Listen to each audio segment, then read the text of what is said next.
Welcome in, everybody, to another YouTube live show. I am John Kurtz. A little bit earlier of a kickoff tonight, right? We'll get everybody out of here a little bit earlier. And I will have you know that as a Kansas City in here, I had to ditch some plans later on with Taylor Swift, who of course is in our fair city, instead to do the YouTube live show. So if you've ever questioned my commitment to being here for you guys, turn down an invite to go hang out with the Kelseys and Taylor Swift later on.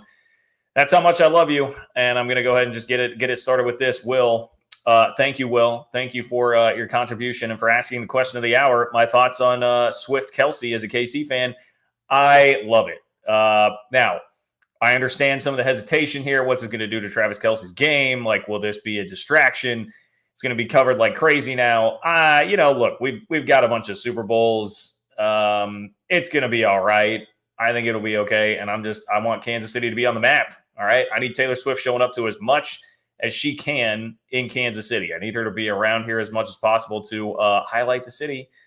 I think it would be great for the city if this turns into a thing. Now we just need to come up with a nice couple name for them. And the other thing I enjoy about it is that it made for one hell of a day on Twitter. The most fun that I've had on Twitter in a long time, where everybody is cracking the jokes, using the Taylor Swift puns. Travis Kelce, for instance, wound up with 69 yards today. All of that stuff, very, very entertaining. So I'm here for it, Will, is the answer to that. I am here for it, and I appreciate you asking. But, of course, that is not what we will be spending most of the show talking about. Boy, Kyle, disappointed Swift chose such a loser of a person. Come on now. That's a little harsh on Mr. Kelce. But we're going to talk about what happened on the field in week 4 of Big 12 football. But more than that, we're going to talk a lot about Texas and Oklahoma today, because a story came out from the USA Today about Texas and Oklahoma's early exit, and the fact that the Big 12, apparently, when we thought it was going to be like $100 million withheld essentially from them on their way out the door, it does not look like that is going to happen. So I will be very curious what the reaction is around here in the chat from you guys about that. If people really care, I've got to be honest, it doesn't bother me nearly as much as it would have like a year ago before we found out what the future of the Big 12 was going to be.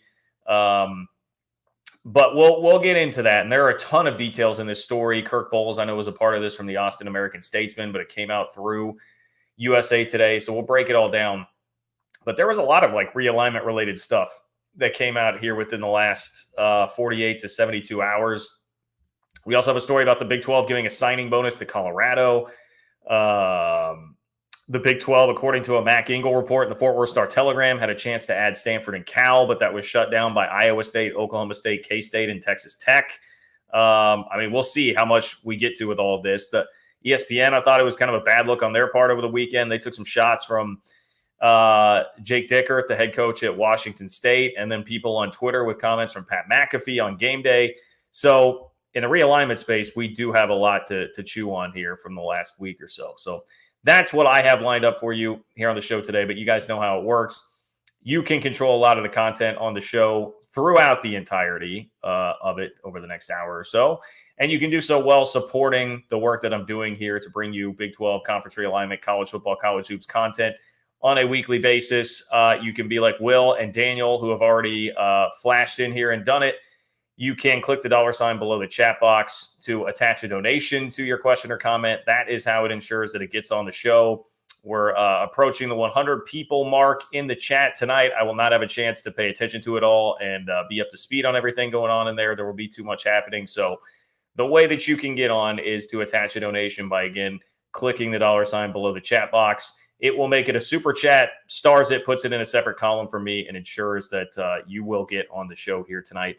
A way to control the content, make your voice heard, and support the work that I'm doing to bring you all of this content. If you want to support the channel for free, all you have to do is just give me one like. Just like the video. That's all it takes. Totally free. Just one click. I would much appreciate it if you do that. You can also leave a comment before, during, or after in the comment section of the video. All of that stuff helps. And whether you love me, hate me, agree, disagree, all of that is welcome. If you are not watching live and you'd like to support the channel as well, you can do so on Venmo. It is John-Kurtz-4 in order to do that. And if you even leave me a message there with a question or comment that you have that you want addressed on the next show, happy to oblige with that as well if you do support the channel on Venmo at John-Kurtz-4. So lots of ways to support there. Will says, is Kansas really the final hope of the Big 12? Well, I think Kansas may be the third best team, or you know what? I mean, potentially second best team, I suppose, in the league right now. That's pretty wide open. And I was a little bit underwhelmed by Oklahoma. I think Oklahoma is solid. I don't think they are great. And they have enough of a cakewalk sort of schedule that they may well make it to Arlington as what is perceived to be the second best team in the league. I think Kansas has a tougher schedule. But, look, right now, Kansas has as good an argument as anybody to say that they would be the second or third best team in the league. So if that's supposed to be final hope to get Texas, to keep Texas from winning, I mean, maybe so. We'll find out this weekend, I suppose, with a huge matchup between KU and Texas. I mean, honestly, probably had to flirt with the idea of sending game day down to Austin for that one, but instead it is going to Duke. And I guess I kind of understand why with a Duke Notre Dame storyline, but anyway, yeah, I think Kansas has played really good football so far this year. I think they are a rock solid team. No hate here on the Kansas front right now. Daniel, what's up, Daniel? Appreciate you, Daniel. TCU fan here, obviously. A little gloating over the Iron Skillet matchup, which is definitely fair. You deserve it. I would like to personally take credit for challenging TCU last week on the live chat. And telling them that they needed to step up and get this done. Do not let this talk about being the only team in a Power 4, what did they say, in a Power 3 conference in the DFW area. Do not let that stand.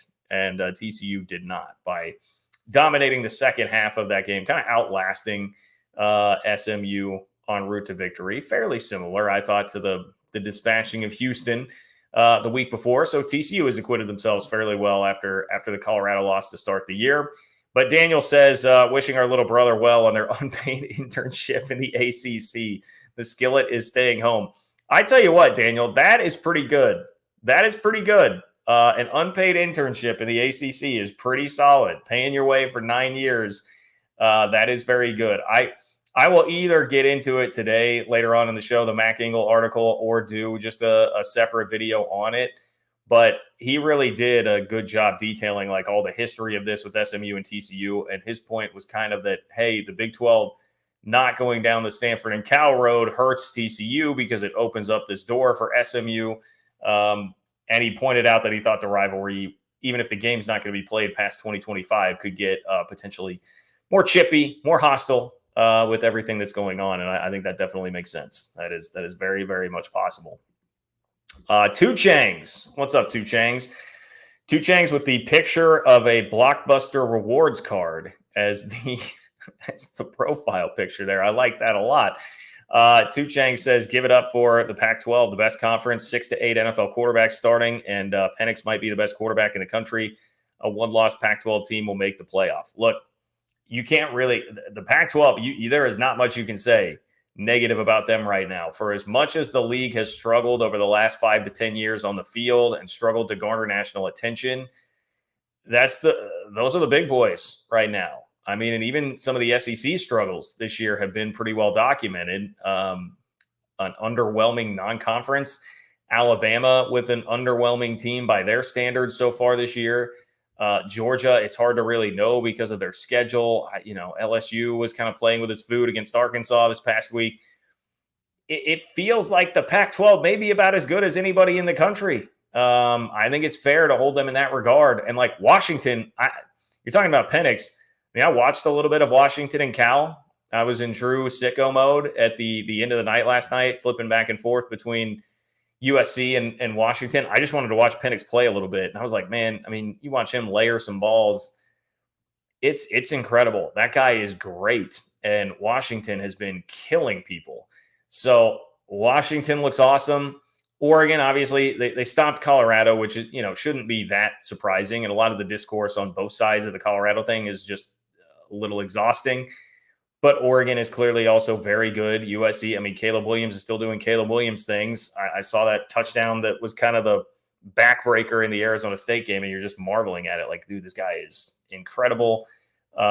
Washington State, obviously, huge win for them over Oregon State, and they deserve. Jake Dickert deserved to go off on Lee Corso and his comments about the Nobody Watches Bowl after the game. Like, I will stand with them on that. Yeah, the Pac-12 is very good. They're very good, and it is such a juxtaposition to hold it up against what happened to their TV deal and what happened to the league over the last 6 months. But the reality is, when we're talking about what's happening on the field, there is nothing you can say to really slander the Pac-12 at this point. They look great. So I agree with you. You know what? I will call them right now the best conference in America. They certainly look like it.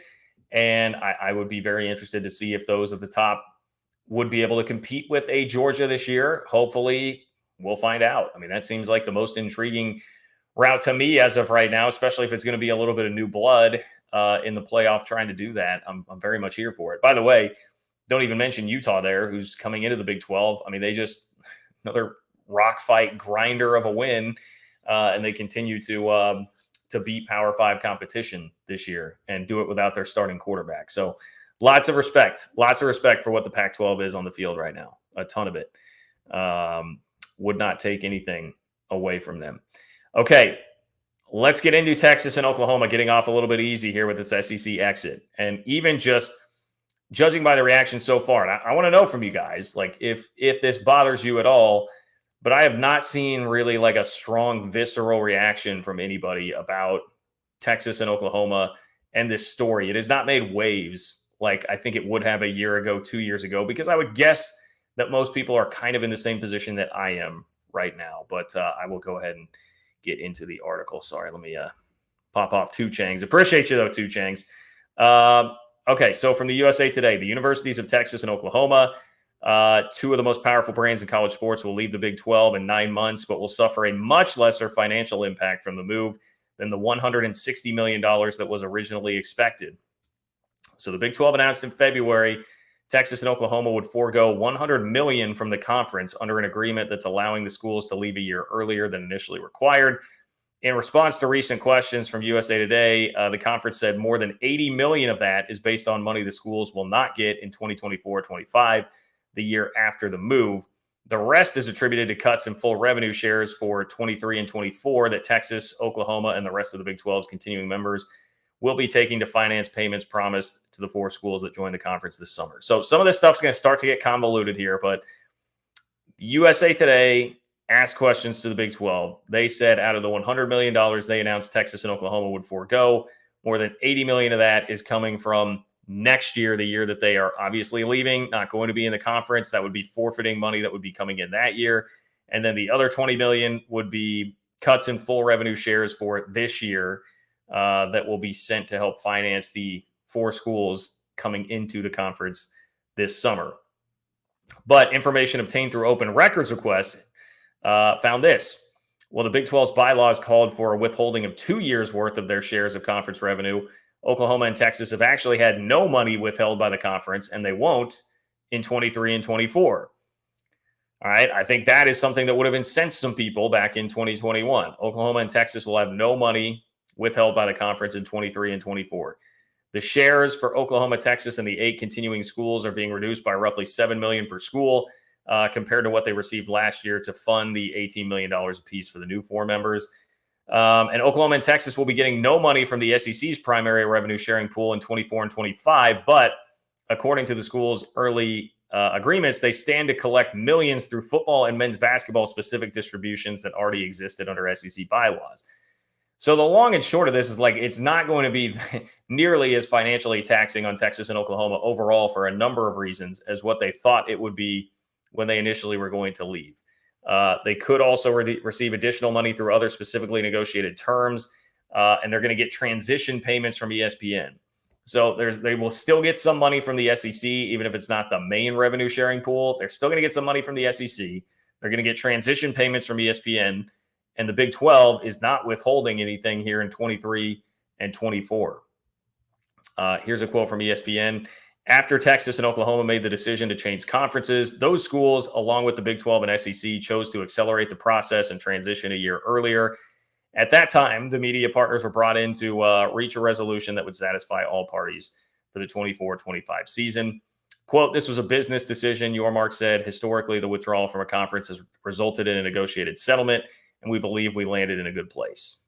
But that would not be how some Big 12 athletic directors feel about it, because we had this quote actually coming from K-State's very own Gene Taylor. Says the settlement left the athletic directors at some of the continuing Big 12 schools, quote, kind of dumbfounded. Kansas State Athletics Director Gene Taylor said, quote, we fought back as hard as we could, but he said the conference's lawyers advised them that the bylaws were not as rock solid as everybody thought, and we could be tied up in lawsuits forever.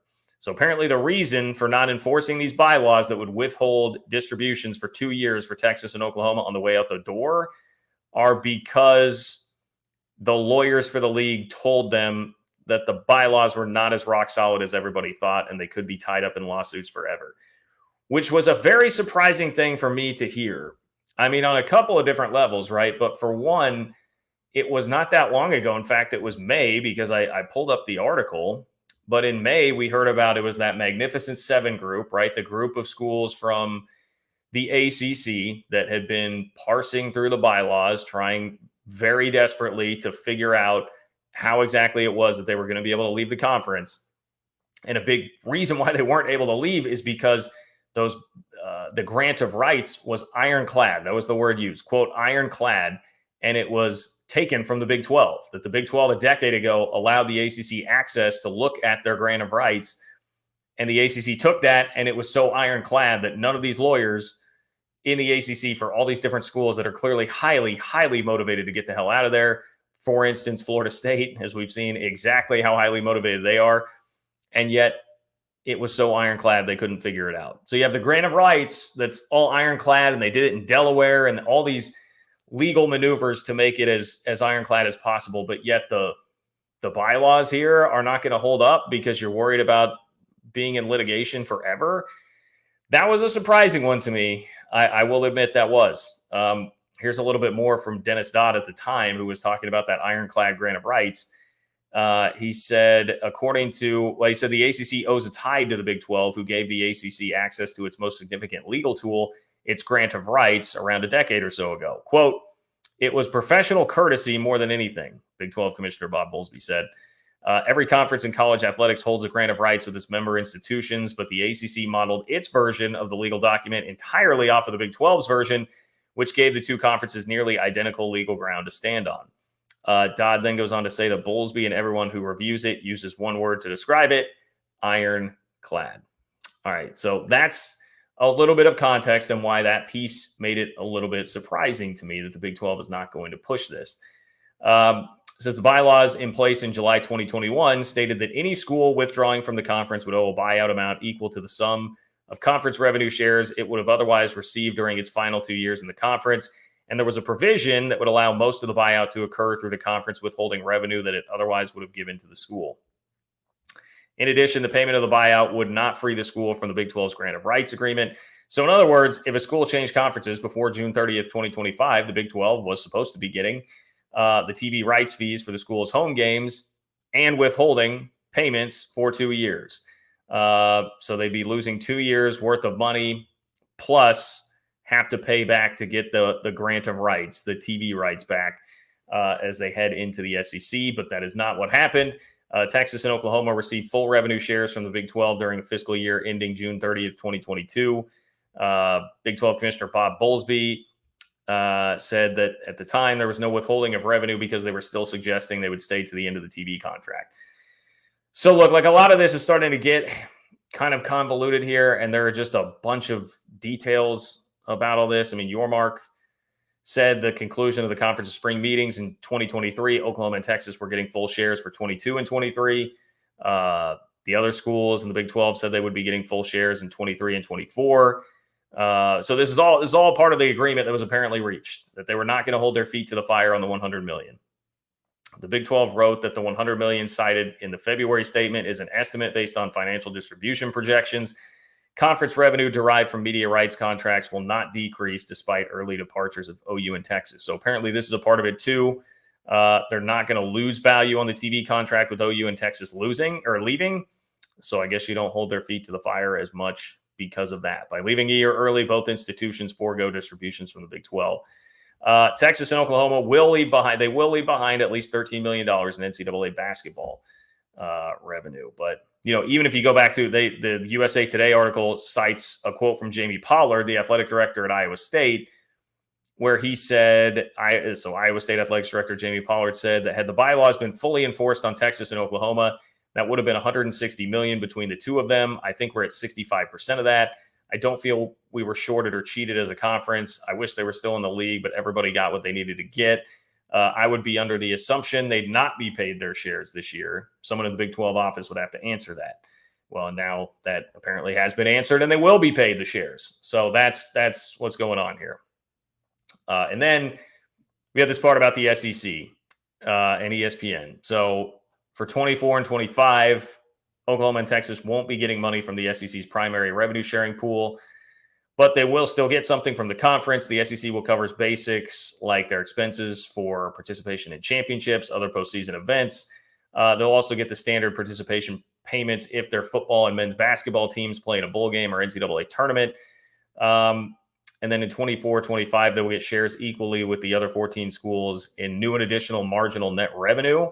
Things like the college football's expansion to 12 teams, getting extra money for that. The money there will be money coming from ESPN as well, which is taking over the SEC's featured Saturday afternoon and evening early football TV rights packages. Each school's agreement with the SEC states the institution has represented to the SEC that ESPN Inc. or an affiliate of ESPN Inc. has agreed to make a transition payment to the SEC over and above all rights fees and other payments otherwise payable to the SEC by ESPN Inc. and its affiliates. All right, so legal jargon, ESPN is making payments. Long and short of the story, Texas and Oklahoma will get their full share for 23 and 24. They got the full share for 22-23. They'd be forfeiting, obviously, next year's share. And it looks like that's basically it. Then you get cut and you go. I would have been very upset about it a year ago. I would have been very upset, very, very upset about it 2 years ago when we were still in the immediate aftermath of everything. But now we are just at this place where there has been so much time that has passed that it's hard to remain as raging angry about everything that's gone on, especially in light of just how much movement there's been within the sport and about how much has changed with the Big 12 in a positive way, i.e. the Big 12 wound up in as good of a consolation prize position as could possibly have been expected, right? You were able to add not only the 4 schools that are already in the league now and kind of restabilize yourself quickly there, but Brett Yormark pulled off what he said was the dream scenario by adding the 4 corner schools. So not only are you just turning the corner and moving on, but it's worked out about as well as it possibly could.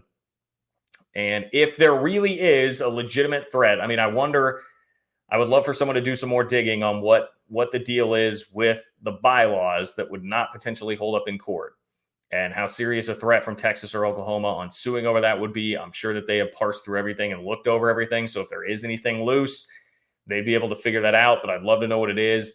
However, if that is a legitimate threat, I can definitely understand how you would just say, look, let's just move on. Let's just move on. We're in a good place. We've got 8 new schools to deal with that are coming in here. Cut Texas and Oklahoma loose. Let them go. Let's all just move on with our day. The financial situation is not going to be nearly as bleak as it looked like it might be for the Big 12 when, remember, 2 years ago at the time when we were all in the mode of no, absolutely make Texas and Oklahoma pay all of this money. When we were sitting there, it was when we still had Stuart Mandel articles out talking about what the future TV prospects were going to be for the league and how it was worse than the AAC. And, we're talking single-digit $1 million a year for the schools if they stuck together in some form of a conference. That's not where we're at. Everybody's going to get the $32 million that was negotiated and pulled through by Brett Yormark. So everybody's kind of coming out on the other side okay. And at this point, you just say, all right, fine. And even I was comforted a bit by Bob Thompson's analysis, who again is the former head of Fox Sports, and he weighed in on Twitter with a quote tweet about this article. Bob Thompson said, making sausage is messy. Conference departures are often negotiated down by this amount, so not really a surprise. ESPN may have paid some dollars to Texas and Oklahoma, but they also got out of the Longhorn Network early, which is a win for them. Someone paid Fox for lost games, but no mention here. Still a win for all. And I may try to, I may see if Bob Thompson wants to come on and chat about this to get a little bit more info on all of that. But anyway, that's the deal. I would also, to use an analogy here, kind of compare this to, like, if you're in a breakup, right? Texas, Oklahoma, and the Big 12 going through a breakup here. You're going to be really red hot and upset, whether you want to call it mad, upset, whatever, in the immediate aftermath of it. And, you will not be wishing good things on the other half at all. And you want all this retribution and revenge and whatever. But then time passes and you just get to a point where you kind of just want to move on. And that's, I think, the analogy here. Like, enough time has passed. You're doing okay. You've got a new significant other on the way here, 8 of them, actually, for the Big 12. So you've got enough going on that it's okay. It's okay. I am just not really that upset about it, when I think I would have called myself crazy for coming in with that statement when this channel was first starting back in 2021 and we were talking about all of this. So it's good reporting from both Kirk Bohls of the Austin American-Statesman and then the USA Today. I can't remember if there was a specific other article or author that was on the byline there. I should look that up just to make sure that I'm not leaving somebody out there. Steve Berkowitz, good old Steve Berkowitz. I should not have left Steve out. Steve Berkowitz and Kirk Bohls, credit to them on the reporting for all of this. They also figured out that Colorado is getting a signing bonus. Colorado's getting a signing bonus out of this deal. It's another part of the article that was just thrown in there. It says, meanwhile, the Big 12 paid Colorado a $2.5 million signing bonus in late July as it began a new round of expansion. That according to a document obtained from Colorado under an open records request. Signing bonus for the Buffs. That expansion will add a total of 4 schools next year. It is not clear whether Arizona, Arizona State, and Utah have received or are receiving payments similar to Colorado's.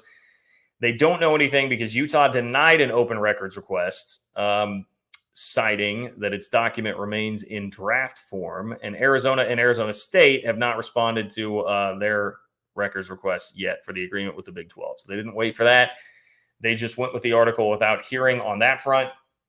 The only thing I would say about the Colorado piece of this is, like, I mean, $2.5 million is pretty light work if you know it's going to produce the other 4 corner schools there. And as we have found out, despite what we were being told at the time by everybody in Pac-12 country about what was going on with Colorado, and it didn't matter, and you can just flip-flop San Diego State and all that, we found out later that a piece of a potential linear deal was killed because Colorado left. Like, that did hurt what George Kliavkoff actually had on the table to present to everybody in the Pac-12, the fact that they left. So that was a very important strategic move.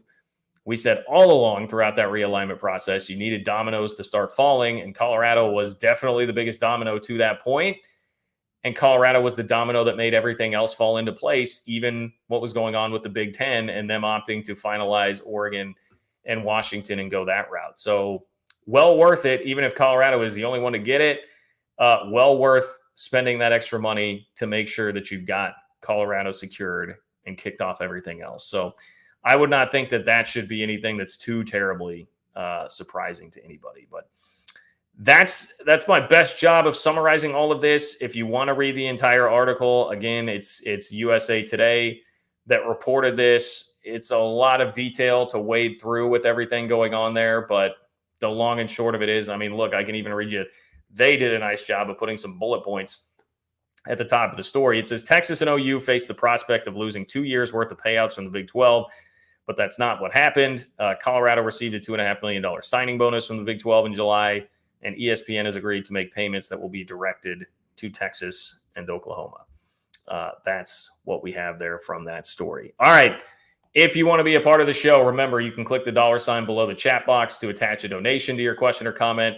Over 200 people in here. I can't keep up with everything going on in the chat. So that is how you can show your support of the channel while making your voice heard at the same time. Click that $ below the chat box. Like the video if you haven't. I would appreciate that as well. We've doubled the amount of people in here since the last time I said that. So totally free way to support the channel. Just one click.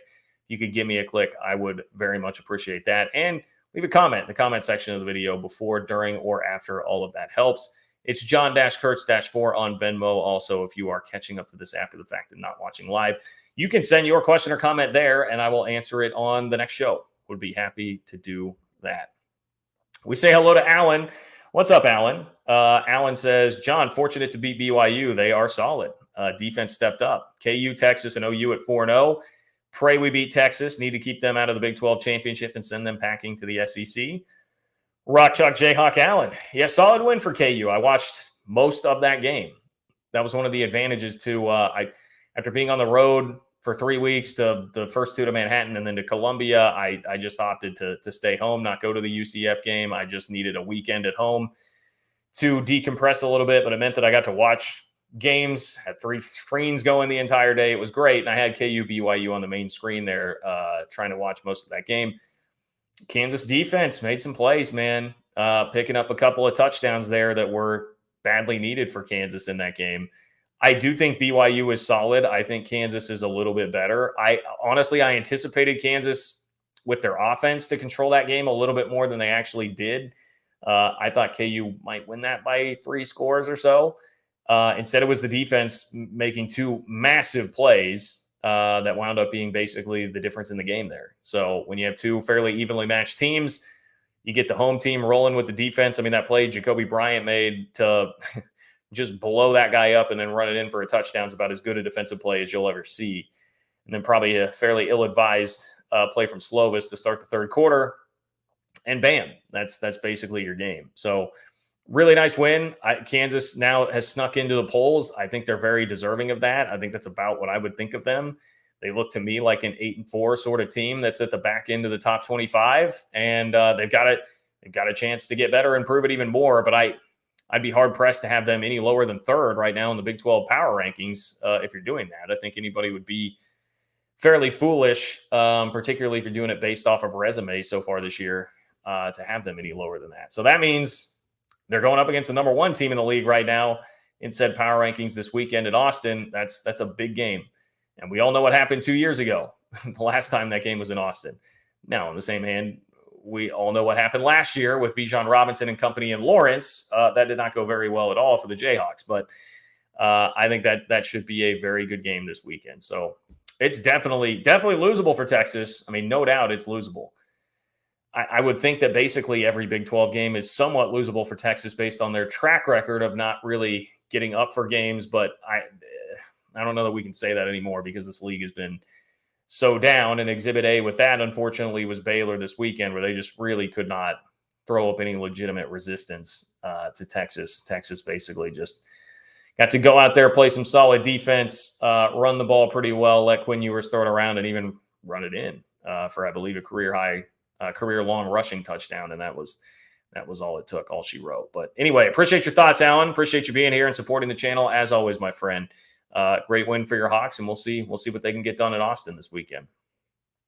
Two Changs back in here. What's up, Two Changs? Two Changs said Pac-12 bought a San Francisco network studio 1 year ago. Yeah. I feel bad for Beaver and Cougs, but think it's obvious Beavers were John Canzano's source. Yeah, I think both were probably Canzano's sources at times. It seems obvious, especially like looking at some of the Kirk Schultz quotes after the fact that have been like directly attributed to him. Then you can go back and see some of the like anonymous quotes from beforehand. And it's like, okay, yeah, this definitely seems to match. That was probably what was going on there. So yeah, a lot of that, a lot of poor decisions that were made. And some of those poor decisions do involve things like, a big gaudy San Francisco studio that was taking up a lot of money. And that's why, I mean, ultimately they were working remotely, right? They decided to get rid of that. And now you've got George Kliavkoff like working out of Montana. I mean, they're all over the place. But as much of a mess as everything off the field is and has been for the Pac-12, it is the complete and total opposite on the field right now, as Two Changs pointed out for us earlier in the chat. What's up, Joe? Appreciate you being here, Joe. Joe wants to weigh in on the Texas and Oklahoma story. Again, not having any revenue withheld in 23 and 24, other than just what everybody else is doing. I guess I should amend it to say that they're getting the same payment as everybody else, which is going to be a little bit lower to help fund the 4 incoming schools this year. But it's not going to be the total like, hey, 2 years withholding revenue plus paying to get out of the grant of rights. The Big 12 is going to let them off easy. Says your mark and Big 12 CEOs are too nice. I would have put my foot up their arse. Oh, I like the arse. I like that, Joe. If you are down to Stillwater for the game, I arranged for you and a friend to eat free barbecue at Bad Brad's Barbecue. Oh, well, I very much appreciate the offer. I don't, we'll see. I was going to say firm no on that. I would leave open maybe a small possibility of it, depending on what I hear from, if I've got friends that are going to try to go to the game. It would be a little tougher for me to swing on a Friday. That's a part of the problem. The game is on Friday and not Saturday. But I keep me posted on that, Joe. Keep me posted and hit me up on Twitter at JLKurtz. If you have any more info on that too, but obviously I'll continue to pay attention here in the live chats. We'll see. Part of the reason is because you guys have just beaten me down too many times in Stillwater. I've been to Stillwater 11, 13, 15, 17, 19, and 21. I did go in 21 right before I left the industry full time. So I've been to 7 games there as a professional. I went to 1 game in 1995 as a child, in case they did win that game. But I think the only other one they won was 2017 when Byron Pringle went nuts. All the other times I saw K-State lose. That was a long ways to say I don't have great memories of Stillwater. Like, Stillwater's awesome. I don't have great memories of being at Boone Pickens Stadium because I've just seen K-State lose there too many times. So I've had my heart broken, Joe. I've had my heart broken, and I know that Oklahoma State is not the Oklahoma State of old this year. This is not my older brother's Oklahoma State team right now, but there are some of those things that have scared me off perhaps a little bit. But I definitely appreciate the offer. I will keep you updated on whether or not I do wind up going. Much appreciated, Joe. Thank you for your support of the channel and being willing to do nice things for me. Provo Cougar fan. No, Payson Cougar fan. Payson Cougar fan. Sorry, I saw the P. Oh, I see move from Provo to Payson. BYU has no running game. Congrats to KU. Utah still sucks. Yeah, let me go. I'm just going to go pull up that box score as you say that. Let's go pull up the old KU BYU box score. I mean, Keaton Slovis does look pretty good, man. Slovis put some balls in really nice places. He threw for 357, 2 TDs. Now, obviously, the interceptions hurt. Oh, God. Okay. I didn't realize it was that bad. Yeah. BYU had 9 rushing yards, 22 carries, 9 rushing yards. That is not good. That is not going to get it done. Not going to get it done. On the other side, Kansas rushed for 221 yards. Jalen Daniels threw for 3 touchdowns, but only had to put the ball in the air 19 times and 130 yards. So a little bit lighter for the work for him there. But Kansas has a really good running game, man. Hishaw and Neal, those are really good players. Like that Kansas offense it's pretty damn good. It's really good, and it is fun to watch. So, but hey, I enjoyed the game. It was a good back and forth, and I think BYU. I'll just say this, Payson Cougar fan, BYU is ahead of where I thought they would be at this point in the year with playing Kansas tough and beating Arkansas. BYU the last couple of weeks has shown me a different gear that I didn't think that they had. I think they're a step above what I anticipated that they would be coming into the year. So I will say that. Payson Cougar fan, check it in. Appreciate you. Thank you for your support of the channel. And I appreciate you being here as always. Calico Willie, what's up, Calico? Calico says, howdy, John. More surprising from yesterday, DJ Giddens' massive game, or Howard didn't throw a touchdown. How about that? We made it. People, I just want you to let me know. Anybody that calls me a K-State homer, we're 39 minutes and 7 seconds in here, and I still have not once mentioned that K-State beat UCF by double digits, covered, and got it done with a hobbled Will Howard, no Trayshawn Ward, and no Daniel Green. Had not mentioned that yet. And I was very down in the dumps about K-State this last week. I didn't feel great about the game. I didn't feel great about the injury situation. Didn't feel great about the quarterback situation and where the season was going. And now I feel much better, much better after what happened on Saturday. DJ Giddens was crazy. He had 39 touches for, it was like 293 total yards, I believe. 39 touches, 293 total yards, 4 touchdowns, total workhorse. Trayshawn Ward, who had been K-State's change of pace back and played a lot against Missouri, did not play. He was hurt. He was out.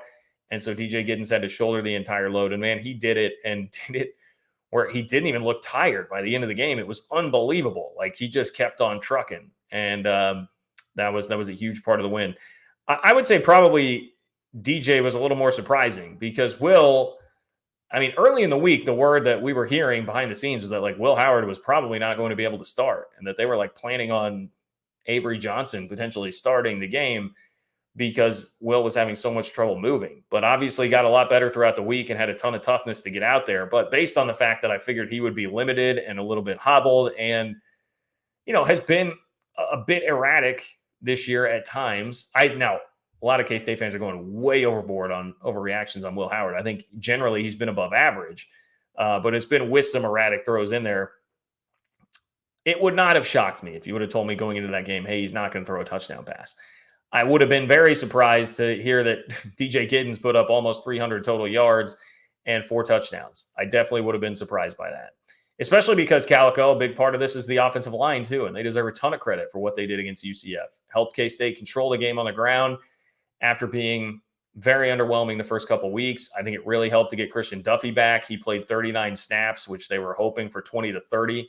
So that's a really good sign. And when you have all of a sudden Duffy, Leviston, and Beebe on the line, those are 3 pretty good Big 12 linemen. Obviously, Beebe's totally excellent, but that made a massive difference. So shout out to those guys. I would, though, say again that DJ Giddens was more surprising to me.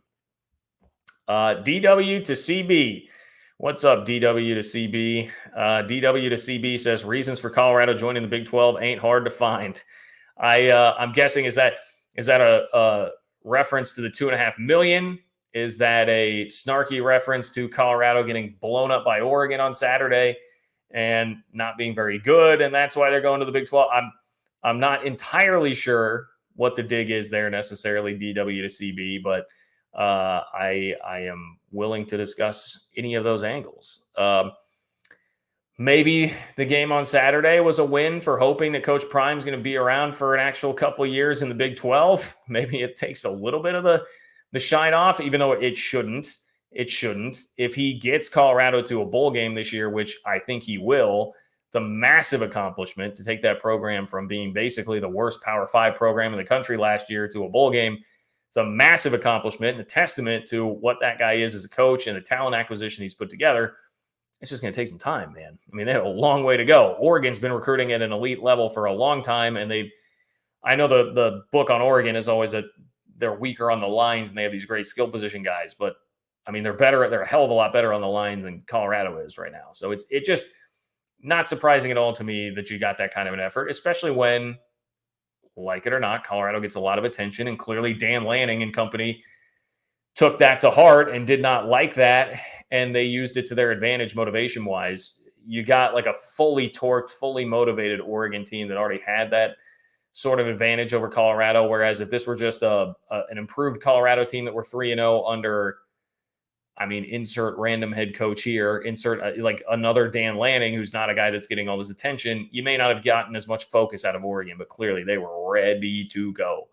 And so that is something Colorado will have to deal with. I mean, they're going to get people's best shot because of some of the attention that comes along with the Buffs there. But anyway, yeah, that would be my thoughts there. I think Colorado will be just fine.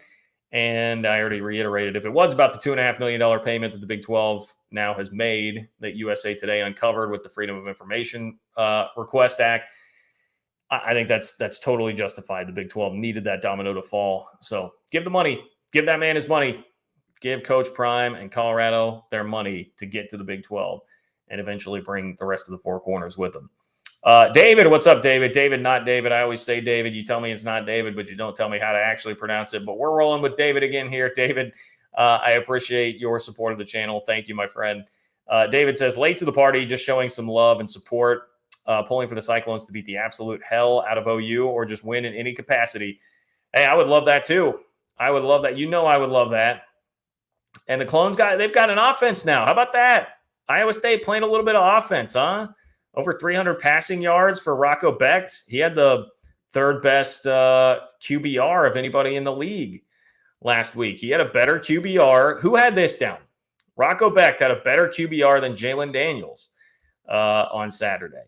That's not something I had down. 348 yards to be exact and 3 touchdowns.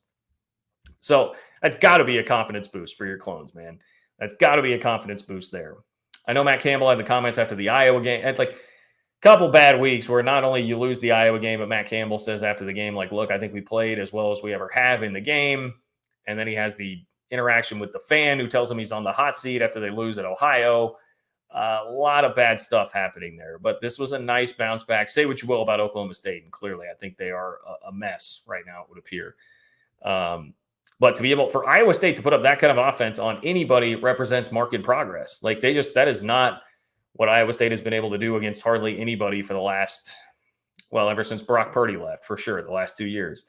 So I would have to take that as a really nice positive moving forward. And a little bit of confidence now. And Oklahoma certainly is not, they're not untouchable at all. I mean, the game's in Norman. It's OU's a 20-point favorite. So 3 TDs there. But if you get a sleepwalking Oklahoma, Iowa State with that defense probably could hang around enough to put a bit of a scare into them. I mean, I still just watch the Oklahoma offense and I think Dylan Gabriel is good, but I don't think Dylan Gabriel is great.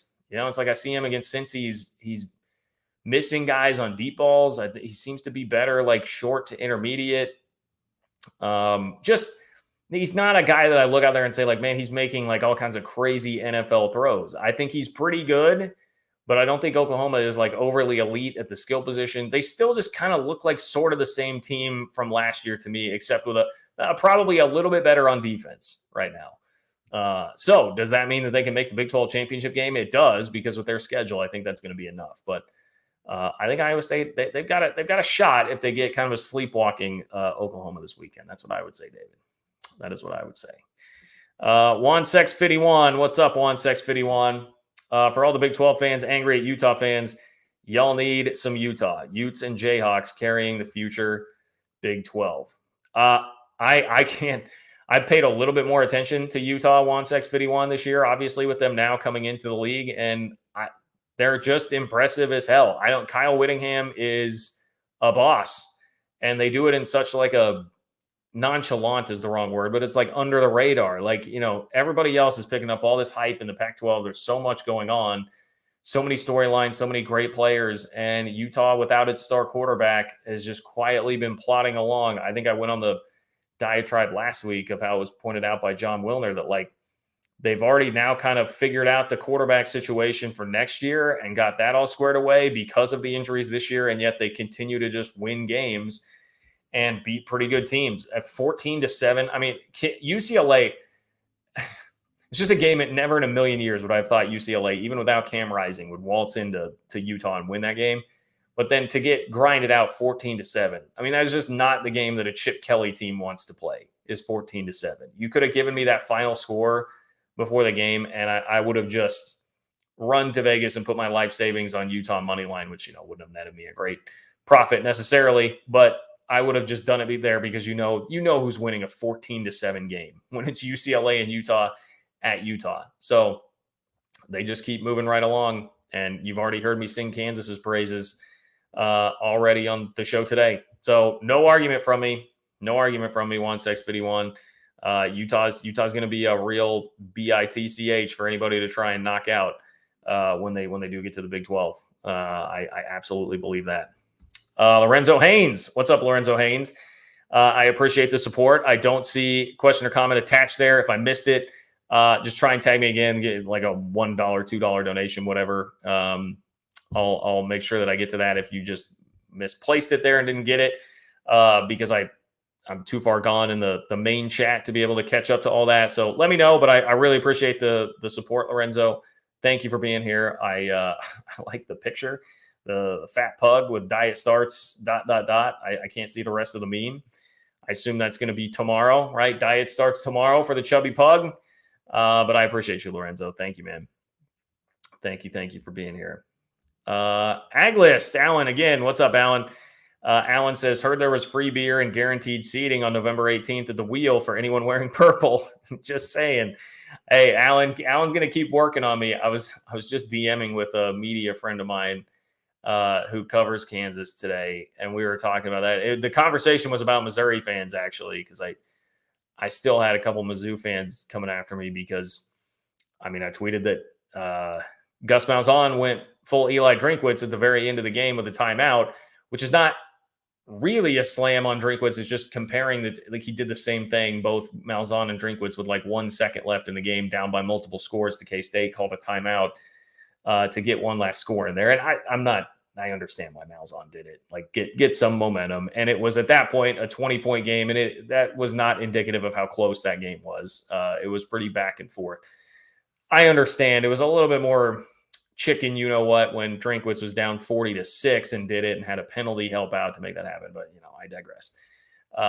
So I made that comment. Had some Mizzou fans still like coming after me a little bit, and we were DMing about Mizzou fans, and he was like, and KU, I feel like KU and K-State fans aren't that bad. I haven't had that sort of interaction, and I was like, yeah, but still, Mizzou fans scared me off from wanting to go to Lawrence. The experience in Columbia, I don't think I can take it. And Alan, I mean, Kansas, to me right now, Kansas looks to me like a slightly better team. That's very much subject to change. I think at this time last year, Kansas looked like a slightly better team. And we know what happened by the end of the year. K-State, especially when they turned things over to Will Howard, became a much better operation, much more well-oiled machine, and won the Big 12 championship, and Kansas finished below 500. So subject to change, but right now I'm looking at it like, all right, well, you're going to Lawrence this year. Kansas, to me, looks like a slightly better team based on what they've done so far this season. And I know just how jacked that place is going to be for that game. So I will probably pass for right now. But maybe if you keep working on me, things will change. I certainly appreciate your support of the channel, Alan. I certainly do. And hey, worst case scenario, Alan, next year, game in Manhattan, I'll be there. I will definitely be there. So we can always do that. And that means that the drinks would be on me at like Taco Lucha, So Long, Mojo's. We'll figure out a good spot in Aggieville. For that. Will, does Utah have the best defense in the nation? I wonder if I can get Connolly. Let's see what S&P Plus would say about that. If Utah is the best defense in the nation. I really wish that you could organize these things. He has Utah as the 8th best in the country.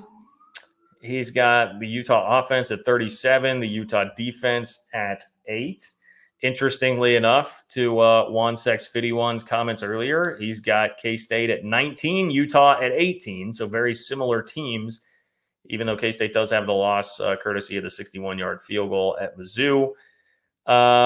Utah has one of the best defenses in the nation. I will tell you that I don't feel like I have a great enough grasp on everything else in the country to say definitively they've got the best, but they've got a conference championship caliber defense. I think that much is very clear, and that feels like it never really changes year over year with Utah. So that would be how I would frame it. That would be my statement on the Utah defense right now. Rob, what's going on, Rob? Appreciate you, Rob. Rob S. New 4 went 0-4. Yeah, that is definitely one of the storylines to come out of this weekend. The new 4 in the Big 12 go 0-4. Who will be the first old Big 12 team to lose to a new 4? Also, what happened to Baylor and Tech? They both look broken. Yeah, Rob, I'm glad you leave me here toward the end of the video. So 5 to 10 minutes left here. This would be the time to get in a buzzer beater. If you've got one, click that $ below the chat box. That is how you do that, to make it a super chat, attach it there. This is now time for the buzzer beater. Get those last shots up. If you have a question or comment that you want in on the show, and please like the video if you haven't. But those are really like two of the prevailing storylines to me from this week in the league. It's Oklahoma State, Texas Tech, and Baylor absolutely look broken. And then on the other side, the 4 newbies struggled in their first week in the league.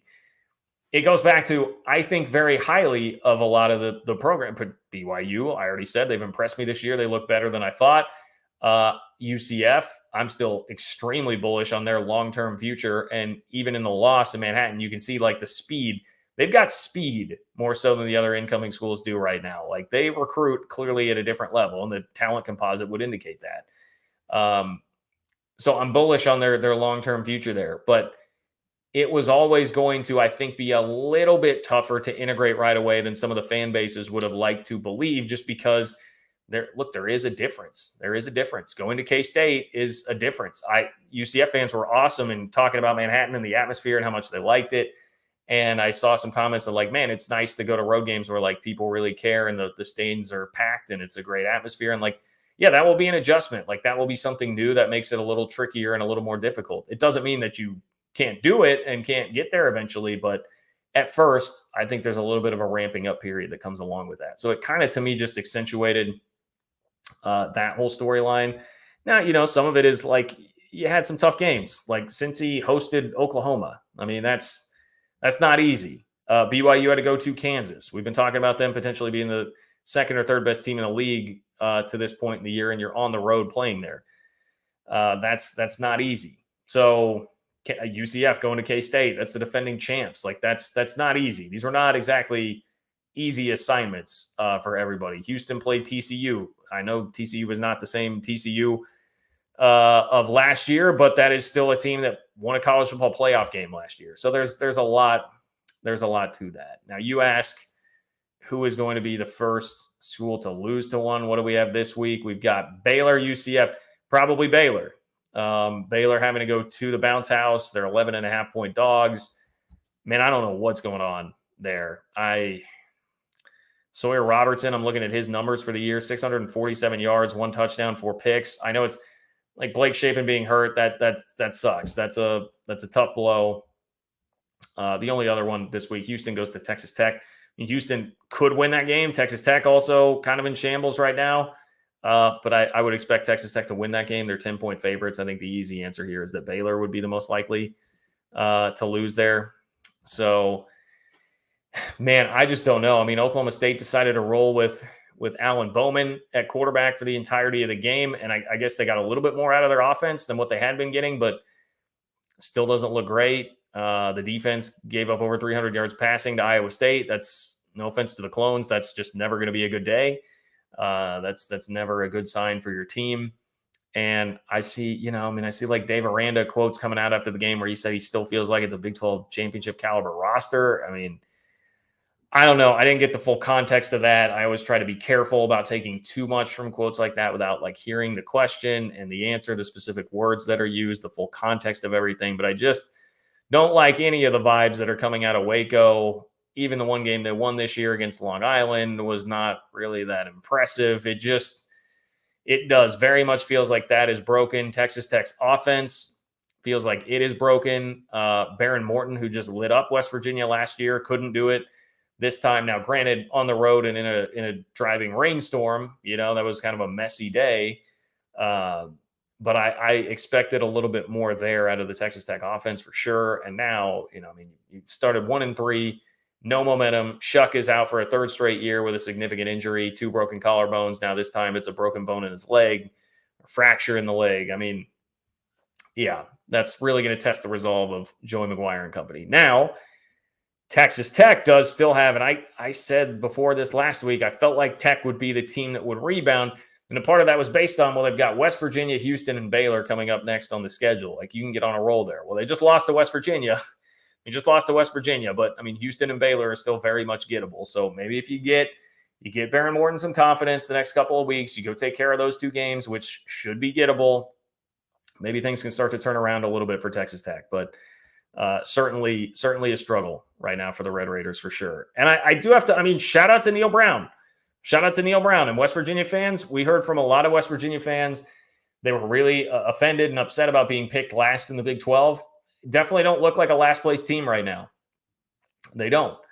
Defense is playing pretty well. CJ Donaldson definitely is a star. They've done that. They've won 3 straight games now and done it with the backup quarterback each of the last 2 weeks. And I know like Nico still needs some polish for sure. He was pretty hard on himself. I saw with his quotes after the game. They will need more out of the quarterback position to continue to win, but he's done fine in just facilitating things and letting the defense do most of the work and take care of it. And Neil Brown now all of a sudden 3 straight wins, got a conference win, got a win over Pitt. Like, things looking up a little bit in Morgantown now. That could be a bowl team this year. And they have definitely played their way out of the cellar of the conference while other teams really kind of implode right now. So shout out to Neil Brown for that. Definitely deserves credit for it. A guy whose job has been under attack and has been under fire from his fan base for a while here. So let's see what other storylines I'm missing from the Big 12 before I get to the last 2. Donations here. I guess we touched on TCU a little bit. Baylor, Iowa State, Kansas. I think we've kind of hit it. across the board. I'll be interested. Like, my Big 12 power rankings right now. I was trying to think about this, and I've been giving these to you guys. I think obviously like Texas, Oklahoma still 1-2.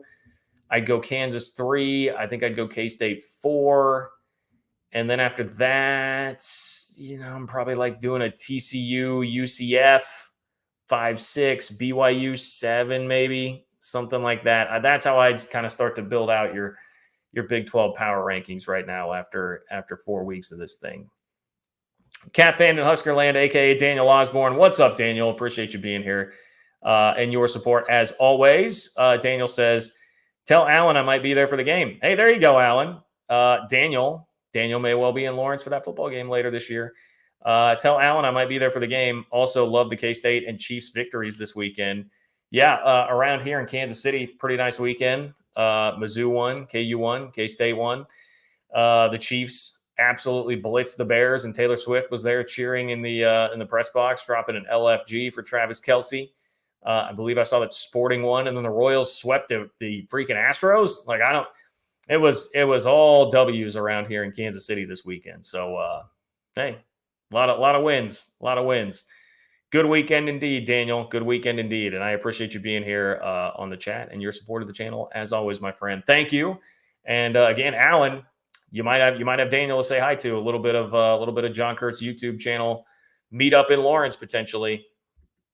Two Changs, what up, Two Changs? Two Chang says, who wins? Ducks on the road at Utah and Washington. USC at home. All right, so predicting Oregon games here. They've got Utah and Autzen. If Cam Rising is playing, I'm going to see when these games are. Give me a second here. See when these games are for Oregon. This week, well, boy, Oregon's at Stanford. 26-point favorites there over Stanford. What happened to Stanford? Okay, so Oregon's going to Washington after a bye week after the Stanford game. That will be a hell of a game. I got to say, man, I've got a crush on Washington right now. I take Washington to win that game. The Oregon at home against Washington State is the next week. That's tough, but I think they'll win.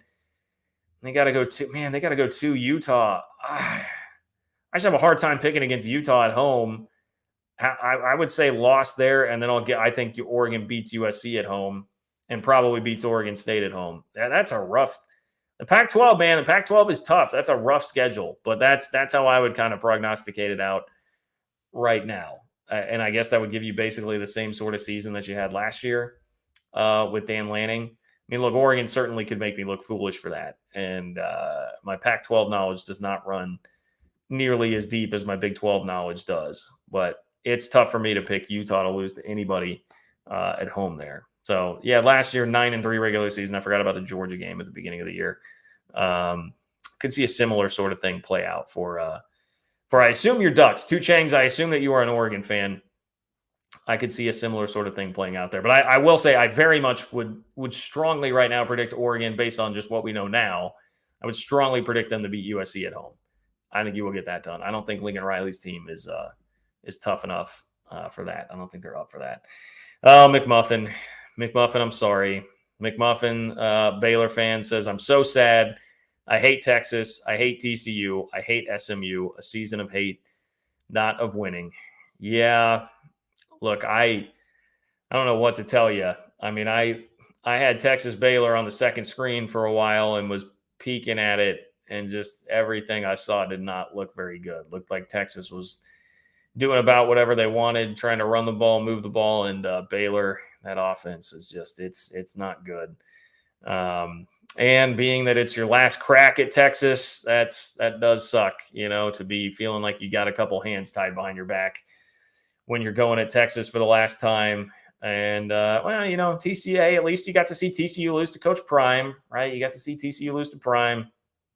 And SMU, I guess to your point, SMU gets that jump to the ACC. They go from the AAC to the ACC, so now they become a little bit more of a player. I understand times are rough, but McMuffin, I will tell you, I would trade what K-State has going right now for that basketball national championship from a couple of years ago. I would definitely do that, and Scott Drew is going to have you with a real high-quality basketball squad this year again. So I promise you times will be better. Times will be better. Baylor will be back. Just may take a little time. May take a little time here. All right, I think that is going to be it. Over an hour on the chat tonight. Thank you guys for showing up. I know I started a little bit early, so we gained a little bit of strength and momentum in the back half of the chat tonight. But we'll be back at it midweek. So I'm gonna be I've got a family situation. I'm helping take care of my mom in the middle of the week. So if I do a live show, it would be at her place. You wouldn't get fancy background, fancy setup. I mean, I could still make it work, but we'll see. I'm gonna have to kind of see what the schedule is gonna be for that. If not, then I could do something Thursday night, I believe. So I'll figure something out to get you a midweek show, and then look for some more conference realignment related content coming up this week, because there were a couple stories that I was not able to get to on the live show here tonight. So on your way out the door, click the like button. I'd appreciate that. Leave a comment in the comment section. Whether you love me, hate me, agree, disagree, all of that stuff helps stoke that algorithm fire. And it is always much, much appreciated if you could do that. John-Kurtz-4 on Venmo if you want to support the channel there, especially if you didn't catch this live. That is always much appreciated. You can leave me a question or comment if you want that to be read on the next show. Happy to oblige and do that. Spread the word. Tell your friends and family if they are fans of the Big 12, fans of college football, fans of your squad. Let them know about the channel. Let's continue to grow this thing. I appreciate all of you guys who do that and help spread the word. So with that, I bid you adieu. Enjoy the rest of your Sunday night. Have a great start to the week, and I will talk to you all soon.